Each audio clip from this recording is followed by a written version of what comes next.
Sa kabundukan ng Occidental Mindoro, may mga mamamayan tayong katutubong naninirahan kung saan matagal nang nakaugat sa lupaing ito. Sa kanilang komunidad, ang kalikasan ay paaralan na kung saan ang bawat araw ay leksyon sa kanilang buhay.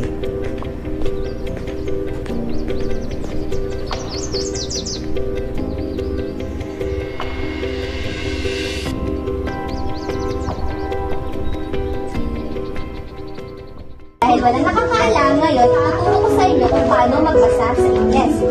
So ito, diba? Sana matutong magbasa ulit. Pero wala pong AL center dito sa aming lugar. Nasa bayan pa po at 3 oras po ang nilalakad namin at tawid dagat pa po ito. At kapag umuulan po, hindi po kami makatawid kasi po malakas po ang agos ng tubig at tuwing bumabagyo rin po, hindi rin po kami makatawid sa kabilang bayan. Si Lina ay isa lamang sa 15 kabataan sa Sitio Poypoy na hindi makapasok sa classes dahil sa distansya nito sa kanilang lugar.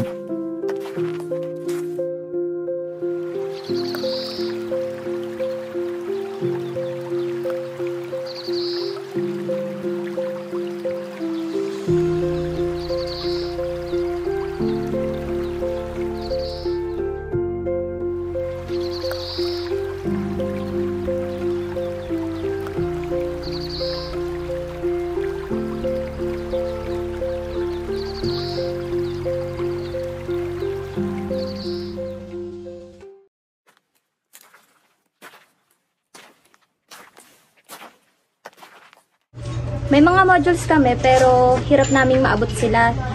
Wala ring signal kaya hindi pwedeng online.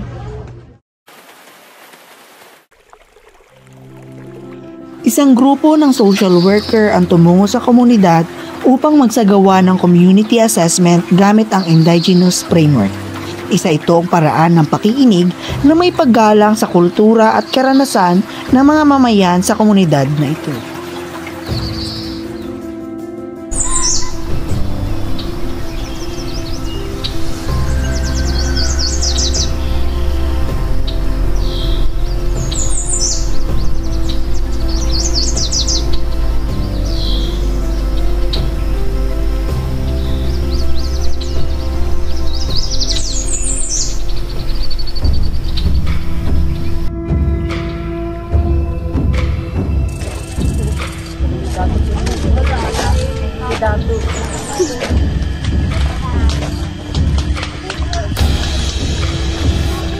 Magandang araw mga kapatid, ako ang inyong lingkod, Cap Cortez, at kasama natin ngayon ang mga social worker mula sa bayan, si Ma'am Wendy.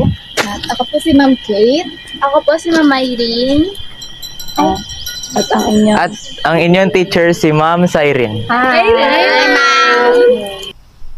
So, nandito po kami para magkaroon ng community assessment sa inyong community.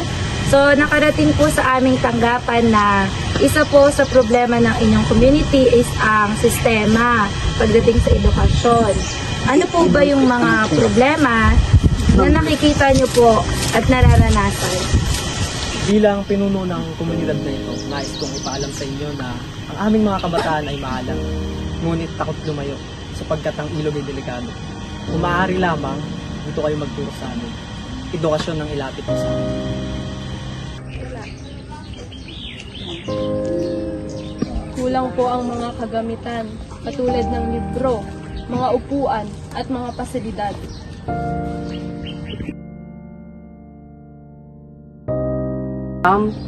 Naawa rin po kasi ako sa mga anak ko. Paano po kasi tuwing malakas yung ulan, imbis na makapasok sila, hindi po sila makatawid sa ilog kasi malakas yung agos ng tubig. Tama. Kung malayo ang paaralan dito sa komunidad na ito, bakit hindi natin dalhin dito ang eskwelahan para mapadali ang kanilang pag-aaral? Tama. Maaari natin gamitin ang aking subukan. Maaari kong pahirap sa inyo. Tama, magagamit natin ang lumang komunidad para maglaan ng learning space at maglalaan din kami ng oras every Sabado para matulungan ng mga bata. Okay, thank you. Tutulong na rin po kami magtayo ng kubo.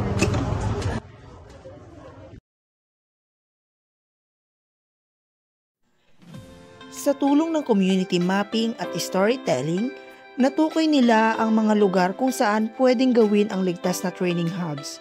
Gayon rin, nakita rin nila ang mga magulang na kung saan handang tumulong bilang volunteer teachers.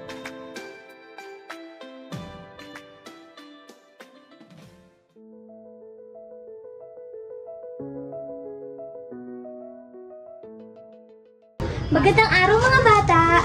Magandang araw po, guro. Ngayon, tuturuan ko kayo magbasa. So, sino pwede makapagbasa nito? Ako po. Sige. Saging po. Magaling. Meron po nasa likod ng bahay namin. Magaling na kayo magbasa sa Pilipino. Ngayon, tuturuan ko kayo paano magbasa sa Ingles. So, meron po makapagsabi kung paano ito binabasa?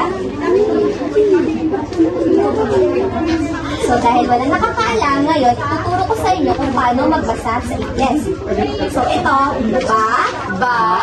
na. Banana. So, ang Ingles ng saging ay banana. Hello po, Nay. Kamusta po yung mga anak ninyo after po na magsimula ng klase niyo? So, ayun, mas masigla sila ngayon at ang iba ay nakakapagsulat ng kanilang mga pangalan. Nakakatuwa dahil natutunan nila iyon sa pamamagitan ninyo. At natututunan din nila yung mga wika na nasa amin or yung aming wika na sinasalita. Ang edukasyon ay fundamental rights na kung saan isa itong pangunahing karapatan ng bawat tao. Magkaroon ng akses at makapag-aral kahit ano pa man ang kanilang kalagayan sa buhay.